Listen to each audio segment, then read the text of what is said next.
तो hello guys, आज हम स्टार्ट करने वाले हैं न्यू टॉपिक जिसका नाम है फंक्शनल प्लानिंग।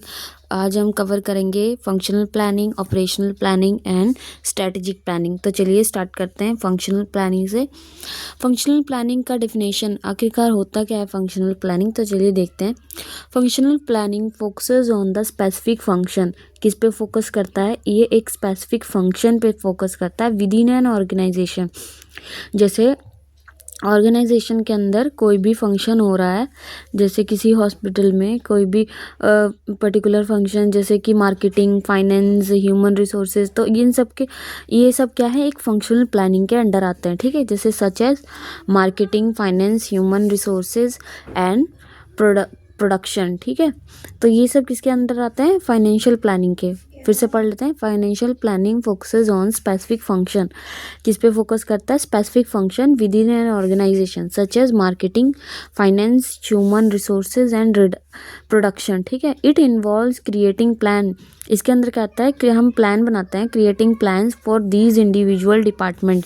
किसके लिए बनाते हैं? ये सब जो डिपार्टमेंट हैं, जैसे एचआर डिपार्टमेंट है, ये सब ह्यूमन रिसोर्स, मार्केटिंग, फाइनेंस, इन सब के डिपार्टमेंट के हम प्लान्स बनाते हैं और function to achieve specific goals. क्यों बनाते हैं? क्योंकि ताकि हम जो हमारे गोल्स हैं, जो ऑर्गेनाइजेशन के गोल्स हैं, वो सब अचीव कर सकें। ठीक है, and support the overall strategy of the organization, और सपोर्ट करने के लिए जो ऑर्गेनाइजेशन की स्ट्रैटेजी है उसको।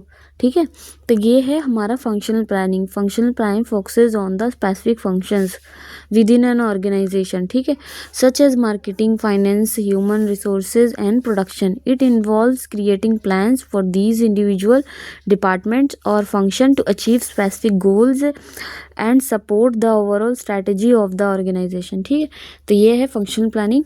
फोकस किस पे करता है? ये फोकस किस पे रहता है? Aligning department goals.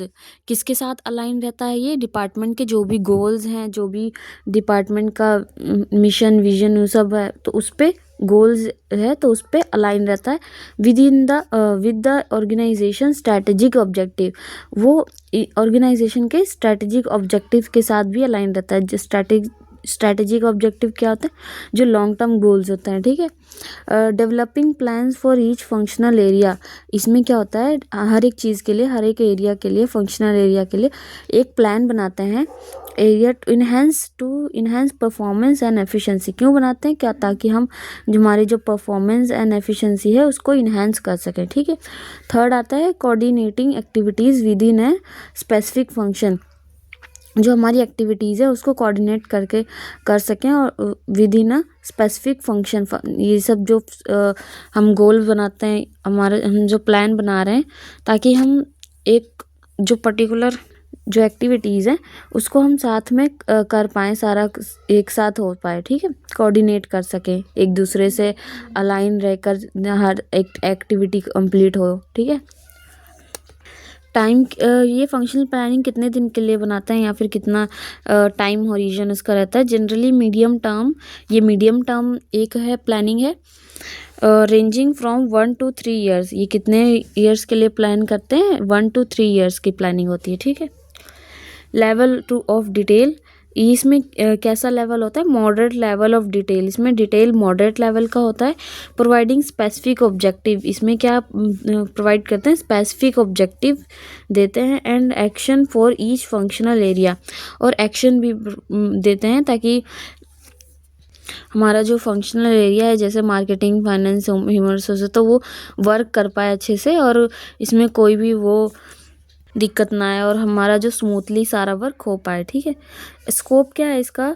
Limited to specific function. ये कुछ ही फंक्शन के लिए लिमिटेड है और डिपार्टमेंट्स के लिए विद इन द ऑर्गेनाइजेशन। ठीक है, एग्जाम्पल्स इसमें क्या लिखे हुए हैं? Marketing plan to increase brand awareness. अब इसमें क्या क्या आ जाते हैं, कौन कौन से प्लान्स आ जाते हैं? जैसे मार्केटिंग प्लान्स किया उन्होंने कि ब्रांड अवेयरनेस करवा सकें। फाइनेंशियल प्लान किया फॉर बजट अलोकेशन के लिए, बजट देने के लिए कितना बजट बनाए कि हमारा जो स्मूथली सारा वर्क हो पाए, एंड इन्वेस्टमेंट के लिए। ठीक है, human resources plan for patient acquisition and training. Human resources में प्लान ऐसे प्लान्स बनाए ताकि जो टैलेंट एक्विजिशन हो और ट्रेनिंग दे सकें उनको। ठीक है, तो ये सब थे एग्जाम्पल। और रिस्पॉन्सिबिलिटी कितनी होती है, रिस्पॉन्सिबिलिटी देख लेते हैं किसके हाथ में, developed and overseen by middle management. ये किसके द्वारा देखी जाती है, मिडल मैनेजमेंट, मतलब कौन इसको डेवलप करता है और ओवरसीन करता है, middle management, such as department head and functional manager. इसको ये जो फंक्शनल प्लानिंग है इसका प्लानिंग करते हैं और देखते हैं कि प्लानिंग अच्छे से, जो हमने प्लानिंग बनाया था अच्छे से लागू हुआ है कि नहीं हुआ है, जो हमारा गोल है वो पूरा हो पा रहा है इससे कि नहीं हो पा रहा है। ये सब कौन देखते हैं, जो manager head middle of the department के होते हैं, मैनेजमेंट, वो सब देखते हैं। ठीक है, अब हम करेंगे ऑपरेशनल प्लानिंग। ऑपरेशनल प्लानिंग में क्या होता है, operational planning focuses on day to day activities. ऑपरेशनल में क्या होता है, डे टू डे एक्टिविटीज़ जो भी होती हैं वो इसके अंडर ऑपरेशनल प्लानिंग के अंडर आती हैं। And task required to run the organization, इसके अंडर क्या होता है, operational planning focuses on day to day activities and task required to run organization. इसमें ऐसी प्लानिंग बनानी पड़ती है ताकि जो हमारा ऑर्गेनाइजेशन हॉस्पिटल है वो अच्छे से डे टू डे जो भी एक्टिविटीज़ है वो कर पाए। ठीक है, it involves creating details plan, इसमें डिटेल प्लान बनाते हैं to ensure the organization operations are efficient and effective on the daily basis. इसमें क्या होता है, डेली बेसिस पे देखते हैं कि एफिशिएंट हमारा जो प्लान है वो हम प्लान बनाते हैं और उसको अप्लाई करते हैं ताकि जो हमारा वर्क है, हमारे जो डेली ऑपरेशंस हैं वो एफिशिएंट और इफेक्टिव वे में हो पाएँ। ठीक है, तो एक बार और इसका पढ़ लेते हैं डेफिनेशन पूरा। Operational planning focuses on day-to-day activities and tasks required to run the organization. ठीक है, it involves creating detailed plan to ensure that the organization operations are efficient and effective on the daily basis. अब देखते हैं इसका focus किस पे रहता है, फोकस किस पे रहता है, एग्जीक्यूटिंग स्पेसिफिक टास्क, स्पेसिफिक कोई भी टास्क हो गया उसको एग्जीक्यूट करना, and activities that support tactical and strategic plan, और ऐसी एक्टिविटीज़ बनाना जो हमारा टैक्टिकल प्लान है और स्ट्रेटेजिक प्लान है उसको सपोर्ट करे। ठीक है, managing daily operations to ensure smooth functioning, ऐसे डेली ऑपरेशन बनाने होते हैं या फिर मैनेज करना होता है। ये जो फंक्शनल ऑपरेशनल प्लानिंग हम बनाते हैं वो क्या करते हैं, मैनेज करता है डेली ऑपरेशंस को टू इंश्योर स्मूथ फंक्शनिंग, ताकि हमारा जो स्मूथ फंक्शनिंग हो सके। Addressing immediate operational needs and challenges, ये एड्रेस करता है, इससे ये भी पता लगता है कि कौन कौन से हमारे जो इमीडिएट ऑपरेशनल नीड्स हैं, चैलेंजेस हैं, वो कौन कौन से हैं। ठीक है, इसका टाइम होरिजन क्या होता है, शॉर्ट टर्म होता है, ये टिपिकली अप टू 1 ईयर्स और लेस। इसका टाइम होरिजन कितना होता है, टाइम कितने का होता है प्लानिंग, 1 ईयर और लेस होता है इसमें। ठीक है, वो फंक्शनल प्लानिंग कितने का था, वो था 1 to 3 ईयर्स का। ठीक है, लेवल ऑफ डिटेल कितना होता है इसके अंदर, हाई लेवल ऑफ डिटेल होता है। ठीक है, इसमें बहुत डिटेल के अंदर कोई भी प्लानिंग कर रहे हैं तो बहुत डिटेल के अंदर प्लानिंग करेंगे। ठीक है, स्पेसिफाइंग एग्जैक्ट टास्क, जो एग्जैक्ट हमारा टास्क है उसको स्पेसिफाई करेंगे कि हाँ एक्चुअली में हमें करना क्या है, एग्जैक्ट हमें क्या करना है, तो वो इसमें रहेगा। शेड्यूल रहेगा एंड रिसोर्स अलोकेशन रहेगा कि रिसोर्सेज जो भी हैं अलोकेशन किसको किसको जा रहे हैं, किसको नहीं जा रहे। ठीक है, स्कोप क्या है इसका, स्कोप है इनकम्पासेस ऑल रूटीन एक्टिविटीज़, ये क्या है, all routine activities across the organization. ठीक है, ensuring daily operations are completed efficiently. ठीक है, जो रूटीन एक्टिविटीज़ रहेंगे वो सब इसके अंडर आएंगे और ये इंश्योर करेंगे जो हमारे डेली ऑपरेशंस हैं वो कंप्लीट हो पाएँ इफेक्टिव।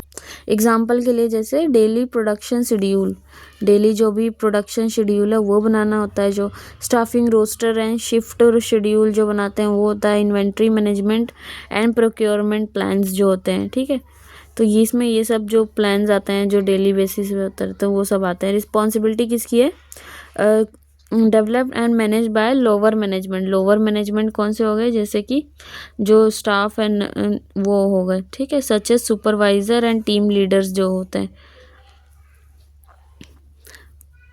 नेक्स्ट आता है स्ट्रेटेजिक प्लानिंग। अब हम पढ़ेंगे स्ट्रेटेजिक प्लानिंग क्या होता है। Strategic plans are long term, strategic planning कौन सी होती है, लॉन्ग टर्म होती है और ओवर आर्किंग इन नेचर होती है, लॉन्ग टर्म और ओवर आर्किंग इन नेचर, ठीक है। टिपिकली स्पेनिंग 3 to 5 ईयर्स, इसमें कितना टाइम लग जाता है, 3 to 5 ईयर्स का होता है, ठीक है, और मोर भी, ज़्यादा भी लग सकता है, इतने ऐसा प्लानिंग बनाते हैं, लॉन्ग टर्म प्लानिंग बोलते हैं इसे, ठीक है। फोकस किस पे रहता है, they focus on setting the organizational overall direction, जो हमारा ऑर्गेनाइजेशन का जो डायरेक्शन है वो सेट करता है ये फोकस, इसका फोकस किस पे रहता है, setting the organizational overall direction, positioning in the market में हमारी पोजीशन क्या है उसको सेट करता है, and achieving long term goals, जो भी हमारे लॉन्ग टर्म गोल्स होते हैं उसको अचीव करने में करवाता है, ठीक है। स्ट्रेटेजिक प्लानिंग मेन फीचर्स क्या है, विजनरी होता है, जैसे मिशन और विजन तो आपने पढ़ लिया होगा, विजन का मतलब था जो भी लॉन्ग टर्म होते हैं गोल्स वो, ठीक है। Establish a vision for an organizational future, ये ऑर्गेनाइजेशन फ्यूचर के लिए ये क्या इस्टेब्लिश करता है, विजन, ठीक है। Broad scope, address major strategic issues, इसका ब्रॉड स्कोप है, एड्रेस मेजर इश्यूज को ये एड्रेस करता है, जो बड़े बड़े इश्यूज होते हैं उसको, such as market expansion and mergers and acquisitions and long term growth, ये लॉन्ग टर्म ग्रोथ पे जो है फोकस करता है कि हमारा लॉन्ग टर्म ग्रोथ कैसे होगा, और मार्केटिंग इसमें ये सब इश्यूज हैं, ठीक है। तो ब्रॉड स्कोप है इसका। Top management involvement, developed and approved by senior executive and board members, top management involve होता है इसमें, ठीक है। तो इसमें एक्सटर्नल फोकस, ठीक है, external focus, consider external factors like industry trends, competitive landscape and economic condition, external focus, ठीक है, इसका ये सब रहता है। ये किसको एक्सटर्नल फोकस करता है, मतलब बाहर के चीज़ों पे, इंडस्ट्री जैसे हो गया, ट्रेंड्स क्या क्या चल रहे हैं, कॉम्पिटिटिव लैंडस्केप्स कौन कौन से आ रहे हैं, इकोनॉमिक कंडीशन कैसी है, तो ये सब इन सब चीज़ों पे फोकस करता है, क्योंकि ये स्ट्रैटेजिक प्लानिंग इन सब में होता है, ठीक है। हाई लेवल गोल्स होते हैं, set high level goals and objective to guide the organizational development, हमारे जो ऑर्गेनाइजेशनल डेवलपमेंट है उसके लिए ये हाई लेवल गोल सेट करता है, and success over a long term, success कब मिलती है, लॉन्ग टर्म में मिलती है, ठीक है।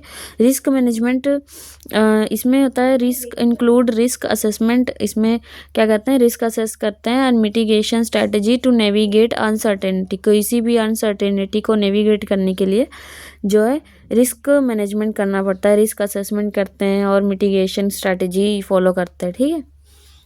तो ये था फंक्शनल प्लानिंग, उसके बाद आता है ऑपरेशनल प्लानिंग, उसके बाद आता है स्ट्रेटेजिक प्लानिंग। तो आई होप आप लोग को पता लगा होगा कौन कौन सा है।